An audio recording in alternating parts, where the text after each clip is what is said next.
વડગામ તાલુકાના પસવાદળ ગામના હિતેશ કુમાર જોશી ઇન્ડિયન આર્મીમાં ફરજ દરમિયાન પશ્ચિમ બંગાળ ખાતે શહીદ થયા, જેમાં વીર શહીદનો પાર્થિવ દેહ માદરે વતન પસવાદળ ગામ ખાતે આવી પહોંચતા જ આખું ગામ શોકમય બન્યું હતું। વીર શહીદ તુમ અમર રહોના જય ઘોષથી આખું ગામ ગુંજી ઉઠ્યું હતું અને વીર શહીદની અંતિમ યાત્રામાં હજારો લોકો જોડાયા।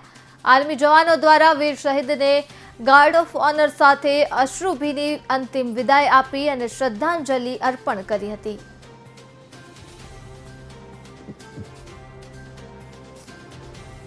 માજી સૈનિક સંગઠન બનાસકાંઠા અને ગુજરાત રાજ્ય તરફથી આવ્યા છીએ અને આજે જે શહીદ વીર હિતેશ કુમાર થયા છે એમના પરિવાર પડખે સમગ્ર બનાસકાંઠા અને ગુજરાત માજી સૈનિક સંગઠન એમની સાથે છે। એમની કોઈ પણ પારિવારિક સમસ્યા અને કોઈ પણ ડોક્યુમેન્ટેશનની સમસ્યા હશે તો અમે દૂર કરીશું અને એમને જલ્દીથી જલ્દી પેન્શન એમના પરિવારને મળે એ માટે અમે તત્પર રહીશું। જય હિન્દ, જય ભારત।